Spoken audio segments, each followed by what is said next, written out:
Om Jnanatimirandhasya Jnananjanashalakaya Chakshurunmilitam Yena Tasmai Shri Gurave Namaha. Shri Chaitanya Manobhishtam Sthapitam Yena Bhutale Swayam Rupa Kadamahyam Dadati Swapadandigam Vandeham Shri Guroho Shri Utaparakamalam Shri Gurun Vaishnavamscha Shri Rupam Sagrajatam Sahagana Raghunathanvitam Tam Sajivam Sadvaitam Savadhutam Parijana Sahitam Krishna Chaitanya Devam Shri Radha Krishna Padam Sahagana Lalita Shri Vishakhanvitamscha. He Krishna Karuna Sindho Dinabandho Jagatpate Gopesha Gopika Kanta Radha Kanta Namostute Tapta Kanchana Gaurangi Radhe Vrindavaneshwari Krishabhanu Sute Devi Pranamami Hare Priye Namo Mahavaranyaya Krishna Prema Pradayate Krishnaya Krishna Chaitanya Namne Gauratvishe Namaha. Vansha kalpatarubhyascha kripa sindhubhya eva cha patitanam pavanebhyo vaishnavebhyo namo namaha. Jaya Shri Krishna Chaitanya Prabhu Nityananda Shri Advaita Gadadhara Shri Vasadi Gaur Bhaktavrinda. Hare Krishna Krishna Krishna Hare Hare Hare Rama Rama Rama Hare Hare. Madgavira Bigopala Stvikuryat Kripaya Yali Tadaiva Sampaya Pitva Hrishyayustat Priyajanaha. Today is the disappearance day of Lord Das Thakur, famous Vaishnava poet. He wrote this song that we just sang, favorite of Srila Prabhupada. Parama Karuna Pahundrijan Nitai Gaura Chandra Shabavatar Shar Shiromani Kebalananda Kanda. There are at least 2 occasions that I know of that Srila Prabhupada fell into trance when he was singing this song, because he was in such ecstasy, probably because of witnessing through his own efforts the miraculous spreading of Krishna consciousness throughout the entire world around, this is 75, I think, in that summer. One was in Caracas, Venezuela, and he became so ecstatic that tears were shooting out of his eyes. Shrutakirti Prabhu was 6 feet away from Srila Prabhupada, and still he got wet. In Atlanta the same year, Srila Prabhupada came and saw the beautiful Gauranitai deities, not unlike these, and he sang this song, and again he fell into ecstasy, just marveling over the mercy of Sri Chaitanya Mahaprabhu. Parama Karuna. So Lochan Das Thakur, it's very simple what he says, but it's so deep. Parama Karuna Pahundrijan Nitai Gaura Chandra Shabavatar Shar Shiromani Kebalayananda Kanda. This is a slight hint to the conclusion of the Srimad Bhagavatam, that Ete Changsha Kalahapungsa Krishnastu Bhagavan Swayam. Krishna is the source of all the other forms of Vishnu Tattva forms. Ramadi Murti Shukala Niyamena Tishta Nityadi. He first expands himself as Balaram, and from Balaram come all the other forms. But Krishna himself is Swayam Bhagavan. And Lord Chaitanya Mahaprabhu is Krishna, directly Krishna, Sakshat Swayam Bhagavan. He's not different. Only difference is color. And he's assumed the sentiment and complexion of Srimati Radharani.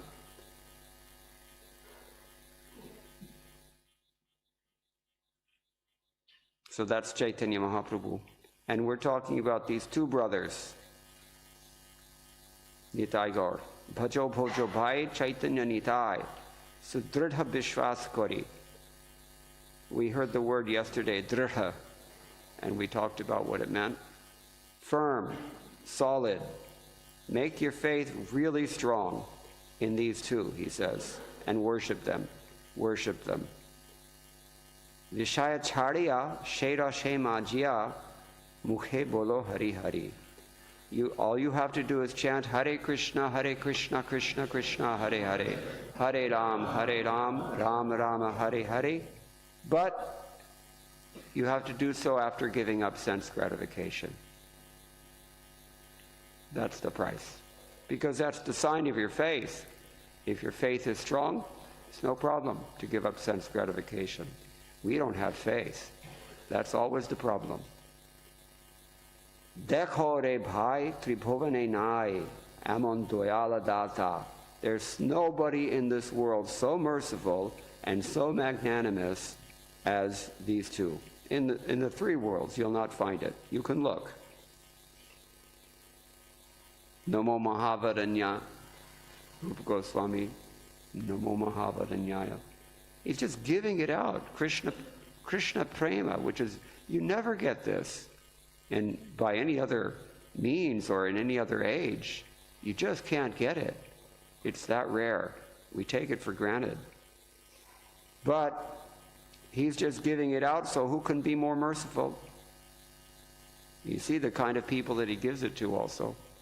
In Europe, in Africa, China also, everywhere. He's giving mercy to the most unlikely candidates for Krishna Prema. He's giving it free. Pashu pakhi jhure pakhane vidare shuni jar gunagatha. Just by hearing of the wonderful qualities and of his stories about him, gatha, gunagatha, that you become, well, even the stone will melt. And it's a good thing also, because our hearts are like that, isn't it? Stone. Cold stone. So he says even animals can take advantage of this process. So what to speak of human beings? Chaitanya Mahaprabhu showed that in his Leelas, and Prabhupada explains. Sangsara majya rohili poriya shepari nahiloash. Having fallen into this samsara and getting thoroughly entangled within it, we're hopeless. Shepade nahilo asha. There's not a chance.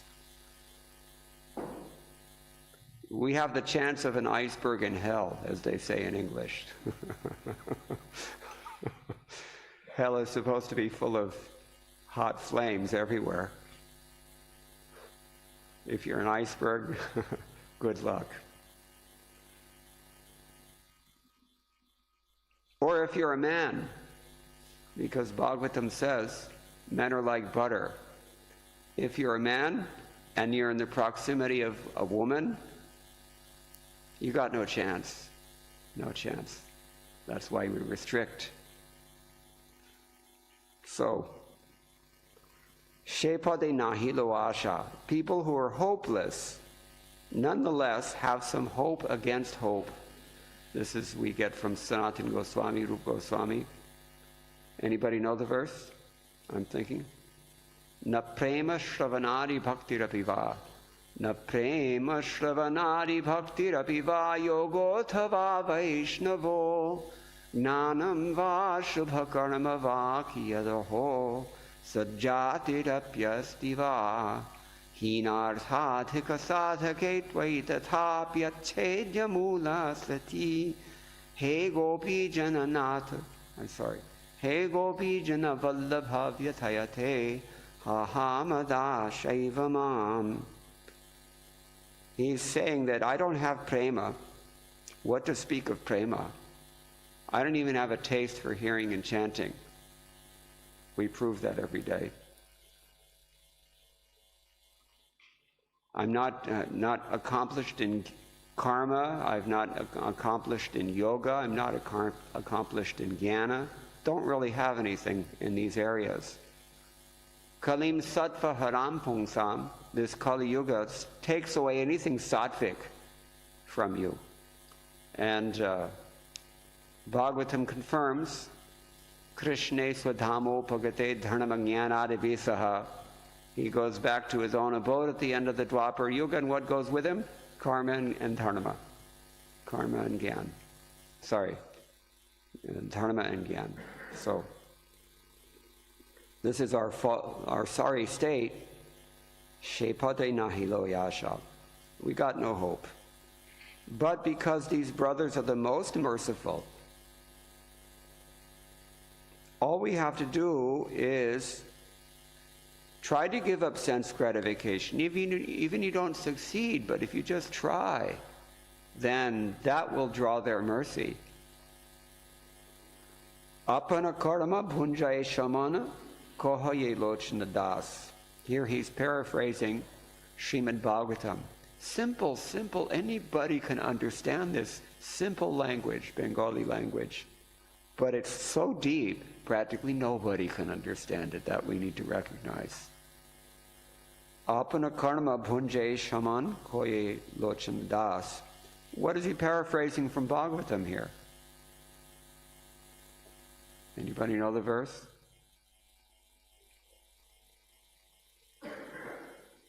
Punjana evatma kritam vipakam. What's the whole verse? Who knows?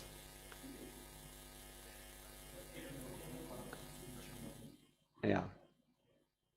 What is it again? Whole verse.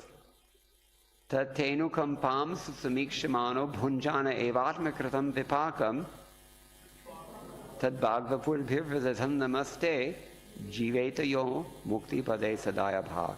So that's our chance here. If we apply this principle, it would seem, from the last line of this song, just eat your karma, you cooked it, you got to eat it. That was the policy on Radha Damodar, I remember. If the cook messed up something, he had to eat the entire pot. That's Tamal Krishna Goswami circa 1976. So, apana karma punjaye shaman. You whatever you've created, whatever karmic mess you got yourself into, nobody else got you into this mess. Because we're the ones who decided to turn our faces from God and come to this world in the first place and try our luck at becoming at our own individual God project. So, Kohaye Lochana Das, he's talking like this. Like this is only one song we're familiar with, because it was a favorite of Srila Prabhupada. And that's enough reason. But he wrote a whole book. He was one of the early poets in West Bengal who were writing in the vernacular. Because if you think about it, you look back and see, around that time in the 16th century, a little bit after Chaitanya Mahaprabhu, everyone was writing, the 6 Goswamis, they all wrote only in Sanskrit, nothing in vernacular. Certainly they spoke some vernacular language. Why didn't they write in that language? You can think about that. But there in Vrindavan, nobody was writing in vernacular literature in the Gaudiya Sampradaya.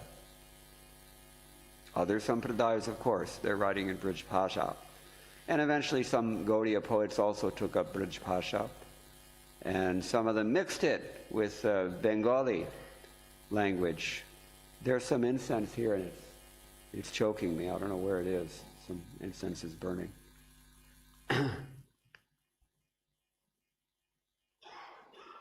Bengali language, everybody spoke Bengali in that side. And of course they knew Sanskrit, and maybe it was easier for them, I don't know why, but there's an artificial language that our previous acharyas created out of a mixture of Maithili grammar, which is where Bengali comes from, and Brij Bhasha loan words. They called it Brajabuli. So some of the songs that we sing are in that language only. For example, Pajahureman Sri Nandanandan Abhay Charanara Vindare. Any Bengalis here? Raise your hand if you're Bengali. No? I don't see anybody. My eyes don't work anyway. So,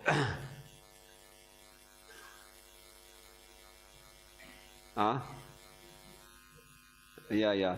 So, but you can't recognize this language because it's not Bengali. It's Brajbuli.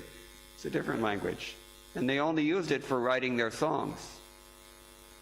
That kind of suggests that they didn't really want to learn Brajbhasha for some reason. I don't know this, but it's a curious thing. Anyway, so Lochan Das Thakur and many other poets in West Bengal, Mayapur side, they started to write in Bengali language, and it became the dominant expression, mode of expression for Gaudiya Vaishnava sentiments in our line to this day. Srila Prabhupada, all of his, so many of our acharyas are writing in Bengali mainly, or in Sanskrit also. Of course, Sanskrit, we never get rid of it. All right, so this is Lochan Das, one of the great poets, Lochan Das Kavi. And he wrote his collection of songs is called Dhamali, if I'm not mistaken. Is it? I don't remember now. Narottam Das Thakur wrote Prema Bhakti Chandrika. He also wrote Prarthana. Yeah, I think it's Dhamali, his song is called. Maybe it says here. Yeah. All right, so Lochan Das, his disappearance day is today. We should all pray to him for his mercy. You maybe got some insight into the depth of his Krishna consciousness by the things that he wrote. What was he feeling that he wrote this? What was his experience? Yaswanu bhavam akhila shruti saramekam adhyatma deepam ati tirshatam tamontam. This is in the Bhagavatam. Experience is ultimately what we're going to get from Krishna consciousness. And this is his experience. The devotees, they express their experience only in what they say and what they write, what they sing. So, Lochan Das Thakur ki jai. And yesterday I forgot to talk about Jayadeva Goswami, such a great acharya, universally respected, only for one single book, and that is Gita Govindam. But such a book it is. Jayadeva Goswami, as far as we know, and we don't know because this is all speculative, he's the first one who wrote Sanskrit using Avapranksha chandas, using the vernacular meters. And it had a very attractive appeal. For example, he says, Lalita lavanga lata parishilana komala malayasa nire. It's so lyrical. You can't get out of it. And this was followed by so many poets in so many languages. For example, Surdas in Brajbhasha language, he's following Jayadeva's model. He's writing in Brajbhasha. The meters are Abhapranksha, which eventually became these languages, Middle Indo-Aryan languages like Brajbhasha. Charu kapola lola lochana gorochana tilakadiye. This is called Anupras. All poetic ornaments of speech. So Jayadeva Goswami was a master at this, and he became popular all over the South Asian subcontinent, everywhere. Kerala, Kashmir, West Bengal, Gujarat, everywhere. Jayadeva's Gita Govindam is sung. And he was a great inspiration for Chaitanya Mahaprabhu. He was in the, some say, 11th or 12th century, maybe 13th, 14th, depends on who you ask. They don't really know very much about him. And anyway, these empirical theories, whatever you come up with, somebody else is going to come up with something better and defeat it. So they're ultimately useless. But he was around that period for sure, because we have evidence. Anyway, so Jayadeva Goswami wrote this deep, deep song, Gita Govindam. Really, it's above most of us. And along with the works by Chandidas, another Maithili poet who wrote on similar topics, mainly Madhurya Rasa, because that was Chaitanya Mahaprabhu's whole purpose, to come here, to distribute that mode of love of Godhead. And he really appreciated these poets. Vidyapati also, Chandidas, Jayadeva Goswami, Bilva Mangala Thakur, very, and of course his associates also were there. They followed in that vein, and they wrote similar literatures. Some of them are just almost, you cannot distinguish the style of certain things that, say, Rupa Goswami or Prabodhananda Saraswati wrote in Sanskrit, because they so accurately mimic the style of Jayadeva Goswami.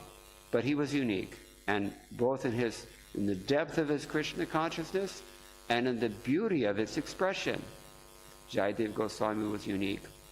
So we are not allowed to sing his songs, actually, because they're just too high for us. Prabhupada did not give us permission. You can't do things without permission, you know that? You can't just go and, you have to work under the guidance of a spiritual master. So, Srila Prabhupada didn't give us permission to chant the Gita Govindam because the topic is so elevated, and if you approach it from the perspective of using your conditioned viewpoint, you will misinterpret everything and become disturbed, agitated for sense gratification. But Prabhupada said that the first two songs of Gita Govindam, those are generic bhakti, dasya bhava, you can chant those. And among those is one of his Dashavatara Stotram. And the fourth verse of that Stotram is what Prabhupada actually asked us to sing every day, in addition to certain verses from the Puranas that Chaitanya Mahaprabhu used to recite. Tavakara kamalavare nakhamadbhuta shringam dalita hiranya kachaputana bringam keshavadhrita narahari rupa jaya jagadisha hare. So that you can say the same lyrical chanda that he uses there, Jayadeva Goswami. Great soul, but almost exclusively he wrote on the Leelas of Radha and Krishna. And until we make proper advancement, it's very difficult for us to really have a mature appreciation of that. And as Prabhupada said about his godbrothers also, you cannot understand what they say, but you can misunderstand them. So it's kind of like that. Jayadeva Goswami ki. Now we have a few moments. We'll talk from Srimad Bhagavatam. Today's verse, number 6. 10th canto, 25th chapter. Text number 6. Om Namo Bhagavate Vasudevaya. Om Namo Bhagavate Vasudevaya. Om Namo Bhagavate Vasudevaya. Narayanam Namaskritya Naram Chaiva Narottamam Devim Saraswatim Vyasam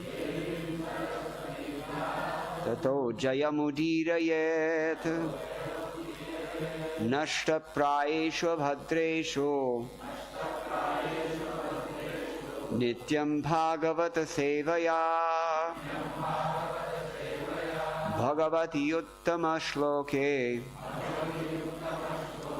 Bhaktir Bhavati Naishtiki Krishne Swadhamo Pagate Dhanamajnanadibhisaha Kalau Nashta Drishamesha Puranarko Dhunoditaha. Please repeat. Esham Shriya Avaliptanam Krishnena Adhmapita Atmanam Dhunuta Shri Mada Stambham Pashun Nayata Sankshayam Esham Shriyavaliptanam Krishnenatmapitatmanam Dhunuta Srimadastambham Pashunnayata Sankshayam. I'm going to abbreviate the synonyms here because it's late. Esham, of them. Shriya, by their opulences. Avaliptanam, who are intoxicated. Krishnena, by Krishna. Atmapita, fortified. Atmanam, whose hearts. Dhunuta, remove. Shri, based on their wealth. Mada, being maddened. Stambham, their false pride. Pashun, their animals. Nayata, bring. Sankshayam, to destruction. Now Indra is finally doing something. He's acting on his words, kind of like Donald Trump. So, translation. To the clouds of destruction, King Indra said, the prosperity of these people has made them mad with pride, and their arrogance is backed up by Krishna. Now go and remove their pride and bring their animals to destruction. We can repeat. To the clouds of destruction, King Indra said, the prosperity of these people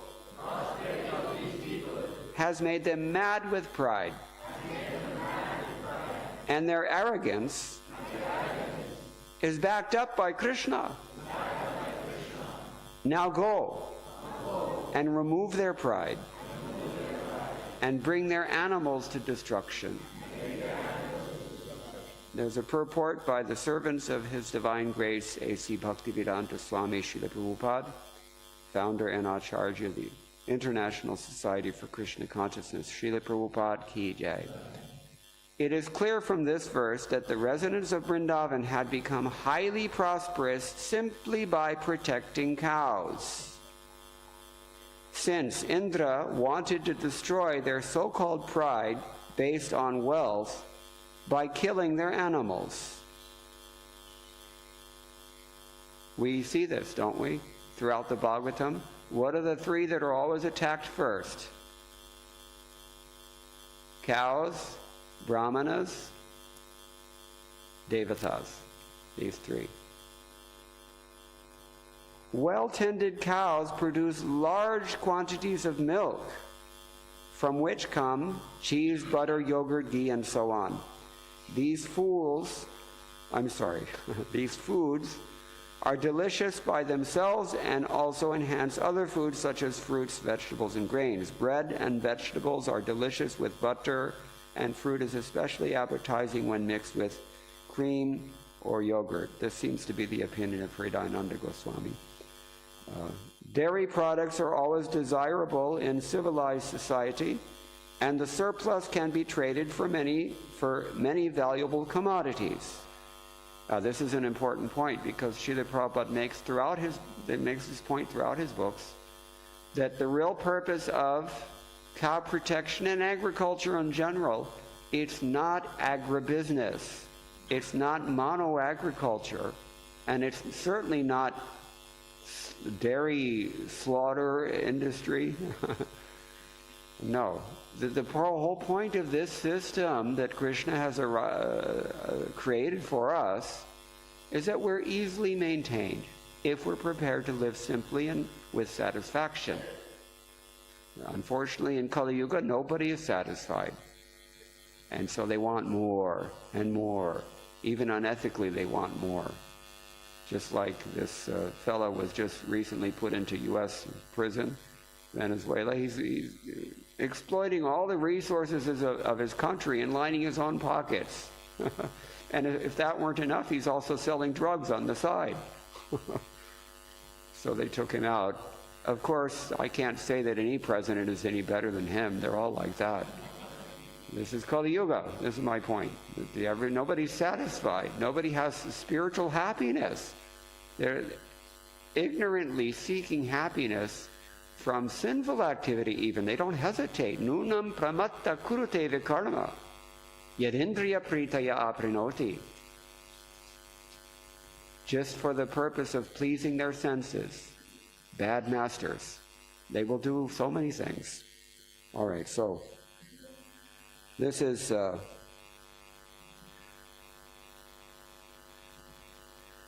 purpose of cow protection is to please Krishna. You get milk products, you offer nice barfi, sandesh, all these things that we're offering to Gaurnitai here. They're happy. You take prasadam, you're also happy. Not living super opulently by any means, unless we're in Vrindavan colony. That's for the brahmacharis. But simple living, high thinking, this is the point. So these are, any surplus then, it will produce surplus. Just like the cow's milk automatically has some surplus. So whatever you do, if you do your dharma, there will be surplus. You'll not be dissatisfied, you'll not starve. We don't believe it. So the first business is, well, let's look at the Vaishya Dharma. What does Krishna say about this in Bhagavad Gita? Who can quote? Krishi, Goraksha, Krishi, Goraksha, Vanajyam, Vaishya Karma, Swabhavajam. If you're a real Vaishya, you have this tendency by nature. First thing, agriculture. For that, you require the help of a bull, living tractor. And therefore, Godaksha, you have to protect cows. You can't just protect the bulls and forget about the cows, especially since they're giving you milk, like mothers. Prabhupada says. All of us are raised on cow's milk. And then we want to turn around and kill her. The most sinful standard of life. And now, somebody told me, 2% of people in Tamil Nadu are vegetarian. Hi. This is what so many years of, well, I won't mention the political party. But anyway. If there's any surplus, and there will be surplus, then you can do some business. But first thing, Krishi. Second thing, Godaksha. Then Vanakya. Vanajya means business. Thus, simply by a Vedic dairy enterprise, the residents of Vrindavan were wealthy, happy, healthy, and happy, even in the material sense, and most of all, they were eternal associates of the Supreme Lord Krishna.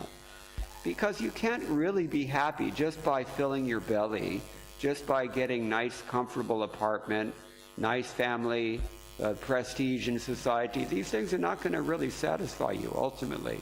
And Bhagavatam tells us that straight. It's an open secret. Yayatma suprasidati kesaya. How do you get full satisfaction, real satisfaction? Suprasida. Where does it come from? Who knows the verse? Savai pungsam paro dharmo yato bhaktira dhokshije. Ahaituki apratihata yayatma suprasidati. If you have love that is uninterrupted and unmotivated, that satisfies you and it satisfies everyone else also. Just because of Kali Yuga ignorance, we are convinced to go after this greed and lust and anger and so many other things that we chase after, and we get ourselves further entangled. And as Lochana Das was singing, apne karma bhunjai shamana. Whatever meal you cook through this karmic misdeeds, you have to eat that in the future, my friend. There will be a reaction. Always there's a reaction. So do you want a Krishna conscious reaction that gives you this Satchit Ananda, bliss, in one of 5 primary rasas and 7 secondary rasas? Or do you want to experience the ecstasy of hell? Hell. How hellish can it get? You have no idea. No idea. Maybe if you read the news, you can get some idea, but be careful what you do on the internet. All right, so this is for the whatever reason, the disciples of His Divine Grace, Srila Prabhupada, decided to emphasize this topic in this purport, because I think maybe the predecessor acharyas, they're all just basically giving word meanings. Sridhar Swami says, avaliptanam, what does that mean? Mattanam, matta, ahankara matta haya. What is it? Nitai pada pasarya. Ahankara matta haya. Yeah, anyway, we're mad. Nunam pramatta, same word. We're mad in the bodily concept of life. If you live in Southern California, or if you spend considerable amount of time, especially after the year 2000 in Southern California, you will see that for the most part, the population, they're all crazy. I'm from there. I have a right to say this. It's not like it used to be now. I first noticed it around 2005. After many years' absence, I came back there. But, and the whole of America, so crazy now. There was a news article that, they're having, because immigration is a big deal now in America, especially with the Trump administration. So, everybody who's an immigrant to America, even if you're legal, they're all very careful. They're all very frightened now. Many devotees, we had this Sadhu Sangha retreat in Florida. I heard that many devotees were scheduled to go. They had registered and they could pay for it, no problem. They're professionals, Indians. But they didn't go. At the last minute they canceled. Why? They're afraid. If you go to the airport and the guy in the counter doesn't like the way you look, he can say, please step this way. And there's no question of not agreeing. You have to go. So there was a news article the other day, one woman, we don't know, at least I don't know what is her character, what she was doing. But there was a video clip, the ICE officers, Immigration and Customs Enforcement, they just approached a car and they just, no, good morning, nothing, just get out of the vehicle. Just like that. And she didn't get out of the vehicle. He drew his gun, pointed it at her head. And she doesn't even know what's going on, probably. Or maybe she does, I don't know. But from the video, it doesn't, she was trying to drive away. 3 shots, she's killed. Just like that. Crazy. People in America are crazy. Why crazy? Too much concerned about sense gratification. Pramatta. Ahankara pramatta haya. You become nuts if you engage too much in sense gratification of any sort. This is the point that is being made in these verses also. The karma, we were hearing yesterday, the Indra is saying, they've become totally intoxicated even by their pious karma. They're worshiping him. But still, it's, even good karma intoxicates you with a false ego. False ego. Deep fake. My deep fake life. So, all right, this is what Sridhar Swami says, and Atmayata Atmanam means bring hita dehanam. They're totally into their bodies, totally their bodily conception has increased, you might say. And dhunuta means apanayata, an interesting verb here, hardly ever used. Dhunuta, we have in Hindi the verb dhona, to clean something. So it seems, I'm speculating that this comes from this Sanskrit word, which is not very often used in Sanskrit, but dhunata means remove something or to clean something. Clean them all out. Just like Prabhupada said, I'm sorry for speaking Hindi and Tamil Nadu, but Prabhupada said, yes, sabhi kaitava dharma ke logon ko jharu dete hain hum. We sweep away all this cheating dharma. Get rid of it. So this is what Indra is telling him to do, his Samvartaka clouds. Sweep them all out. And their animals, of course.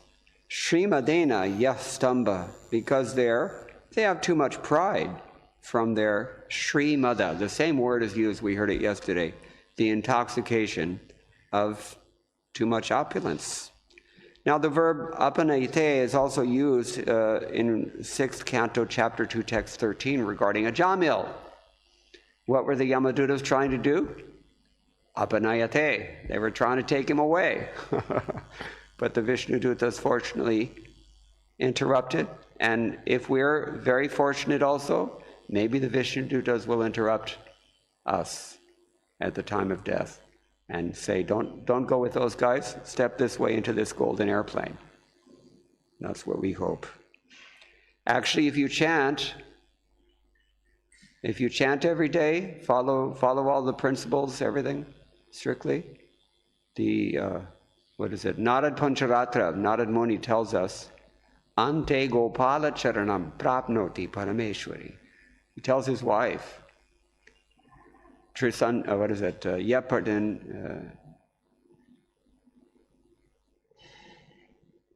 forget now. Somebody who's chanting this every day, in the end, he'll go back to Godhead. He will go back to Godhead. We talked about this the other night. Krishna also tells us the same.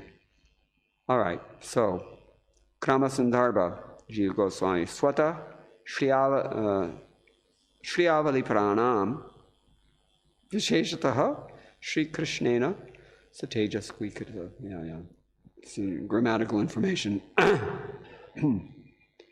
Sanatana Goswami, and then I'm going to end. He says, having made clear his anger at the cowherds because of their fault of having become arrogant, supposed fault, he orders the clouds to perform their evil actions.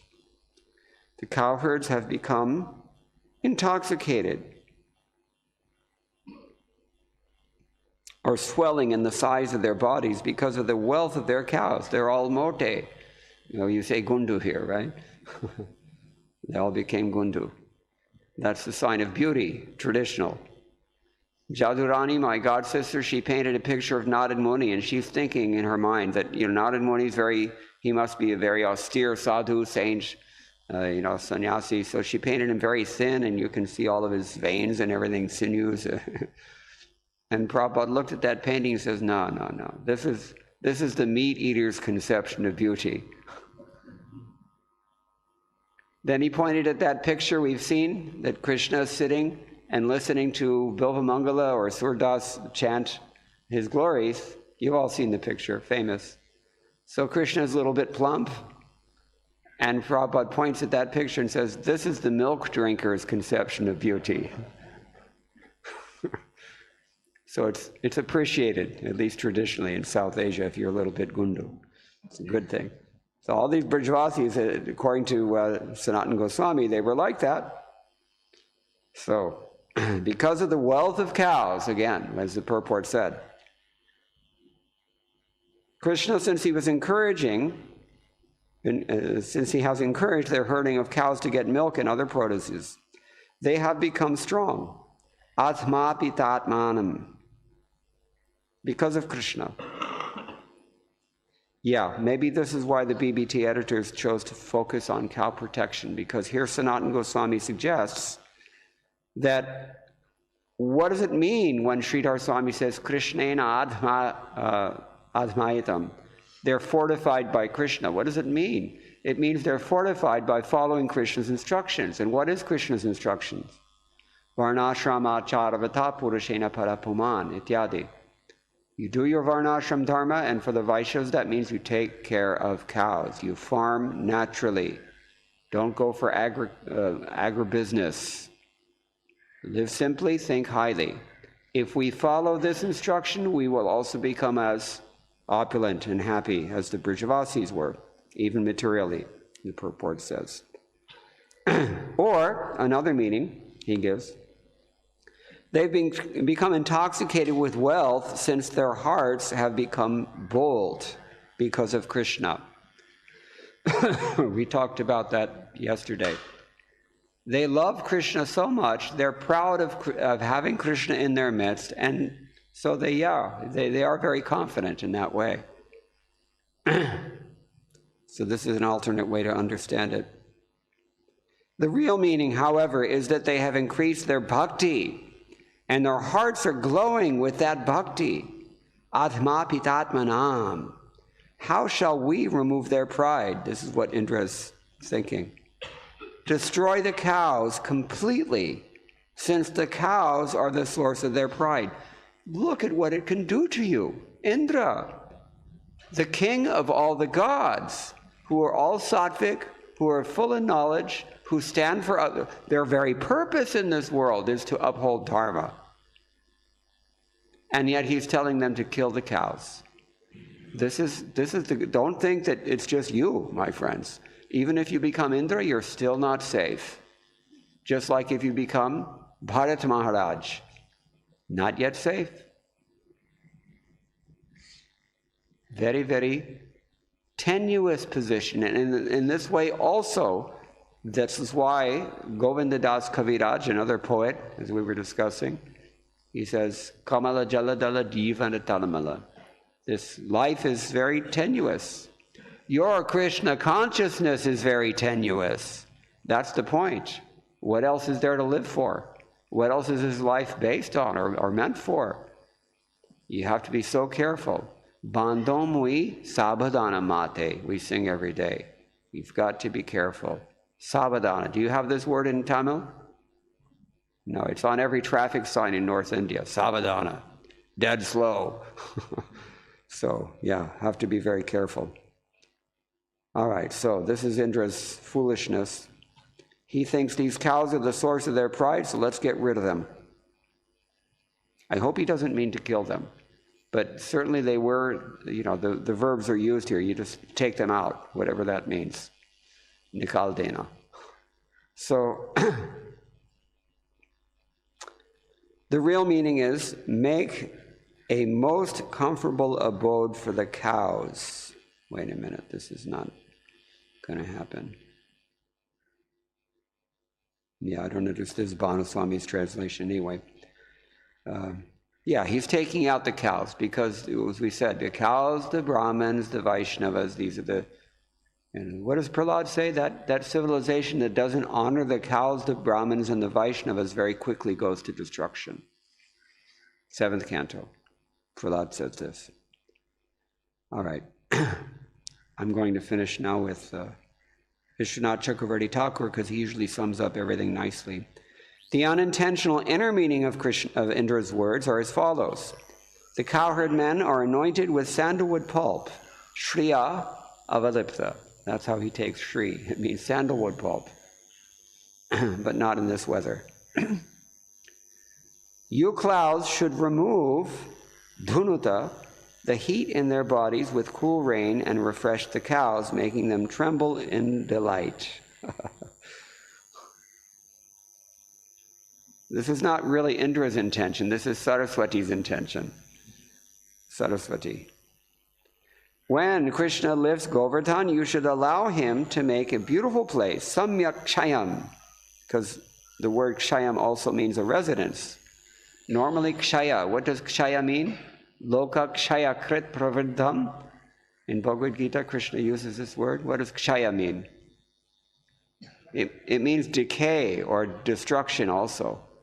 But if you put this prefix here, samyak, total kshaya, that definitely means destruction. So he's telling them to destroy all this. But we know what Krishna does. Eventually, later, we'll also see, very happily. What does he do? He lifts up Giriraj Govardhan with the little finger of his left hand as easily as a child lifts up a frog's umbrella. Srila Prabhupada ki jai. Who says this? Frog's umbrella. I don't know where he gets that from, but it's absolutely beautiful. Frog's umbrella. What is a frog's umbrella? Anybody know? Mushroom.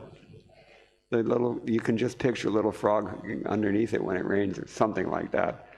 So the Krishna, easily he lifts up this Govardhan hill just for sport. And what does he do with the Govardhan hill? He doesn't just lift it up. He makes it a very beautiful place inside. Everybody's more luxurious than their own homes normally are. And they're staying there for a week, and they're all submerged in bliss, as we mentioned the other night. Ananda kundena magna.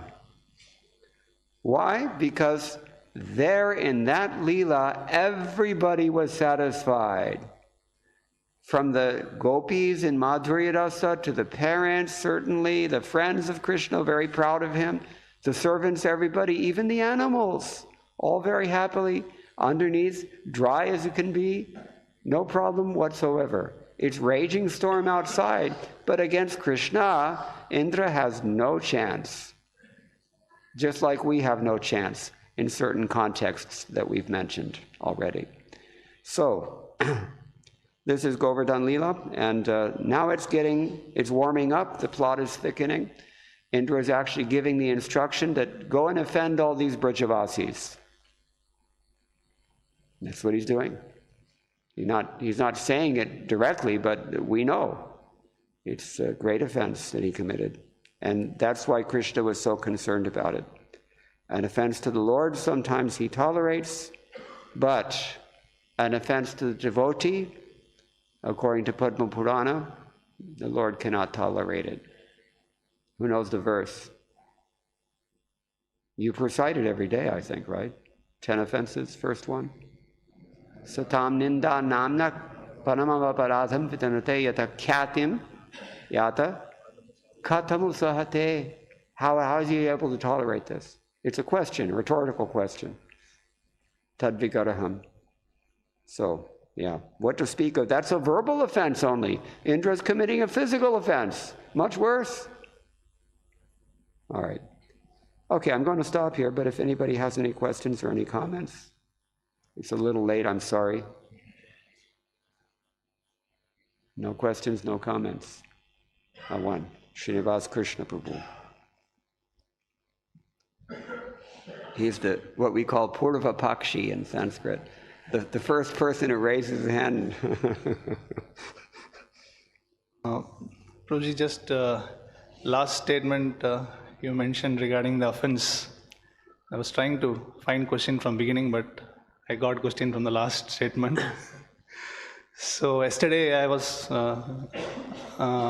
asking you to guide us on how to deal with this offenses in speaking. So now sometimes people are offending Prabhupada and they are changing what Prabhupada wanted. And when the question is asked, like, your spiritual master is criticizing others. So if somebody is criticizing our spiritual master, so what should be our response? So yes, we should not offend other sannyasis, but when there is direct question to us that your spiritual master is criticizing other devotees and other sannyasis, so why he is doing so? If they are offending our spiritual master, so what should be our response, attitude? You have to become like S.J. Shankar. Very sharp, but very strong at the same time. Very, very, very decent, polite. We have an expression for this in English. It's like an iron fist in a velvet glove. Iron fist within a velvet glove. The velvet glove is very soft and nice, but you feel the impact of that fist. So we have to, within the purview or within the boundaries of Vaishnava etiquette, it's our duty to express our objections within the norms of Vaishnava etiquette. So it's not always easy to do that. It's a fine art. That's why I say you have to become like an external affairs minister. What do they call these people? Diplomat. You have to be very diplomatic. But you cannot tolerate. If you look at 4th canto Srimad Bhagavatam, I know you already know this. What does Sati say about this? She gives 3 options. What are they? No, that's not. First one, you cut out that guy's tongue. I mean, she's making a point. You're not expected to actually do this, I think. I don't think that would please Prabhupada either, but, or, if you cannot, persuade the other person to see the folly of their views or their actions, Sati Devi tells that in Bhagavatam you should cut out that person's tongue if they're criticizing your Lord and Master. If you can't do that, then you should kill yourself. Isn't that one of them? The third one is run away, I think. Yeah, anyway, I don't remember now either, but yeah, so the point is that, you have to do something about it. You can't tolerate. But you have to do so within the realm of Vaishnava etiquette, which is really hard. Really hard. Somebody is making grand offenses, and as you said, you're quite right. Nowadays, people are not even afraid to criticize Srila Prabhupada also, because Kali Yuga has come to that. Even in his own movement, there are those who are doing this. So, knowledge is a very important way to sidestep this issue. Everywhere I go, I encourage people to read Srila Prabhupada's books, because those people who are reading Srila Prabhupada's books, they're not the ones who are in question here. They know better. It's the people who are not reading. In other words, many of us are not really following this process very seriously. That has to be admitted. And so, we were discussing yesterday after the class also that Srila Prabhupada gave us the instruction, you have to be very harsh critic of yourself and very lenient with other persons, because we tend to be the opposite. We tend to be very harsh with other persons. They should not be forgiven. They have to be punished. Kill them. But, with ourselves, well, no, Krishna's kind, and, api chet suduracharo, and after all, I'm advanced, and this is our mindset. We have to turn that around. And then our actions by, what does Krishna say about knowledge in Bhagavad Gita chapter 13? Anybody know? You should not become a source of anxiety for others by the words that you speak, by your actions, or by your thoughts even. This is knowledge. So read Srila Prabhupada's books, encourage others to read Srila Prabhupada's books. They're not going to do it. You can't expect that. People are fools. But at least you give the right instruction and you set a proper example. And you by doing so yourself. Beyond that, it's kind of up to them what they want to do. But a disciple, certainly, if there's criticism of the Guru, has to defend his spiritual master's name. But you have to do it so carefully, so carefully. I mentioned this, I think, also yesterday, that I know God brothers who did Prabhupada's, God brothers, they had problems that Prabhupada told us. But, one of my God brothers just went and attacked one of them just viciously in print. And he fell down. So you have to be very careful, because we don't know what's in another person's heart. We know what they're saying, we can see what they're doing, we can speculate where their Krishna consciousness is at, but we don't really know why that person is in ISKCON, what is his relationship with Krishna, what to speak of eternally. We don't even know his current relationship, the state of his relationship with Krishna. We don't know. It's not that you shouldn't judge others. You cannot judge others. We don't have the adhikar to do that. Only Paramatma can do that. So, am I answering your question? Yeah. All right. Anything else? It's late now. I think maybe we should stop. Thank you all very much. All glories to Srila Prabhupada. Hare Krishna. His Grace Mukunda Datta Prabhu ki. All Bhakta Vrinda ki.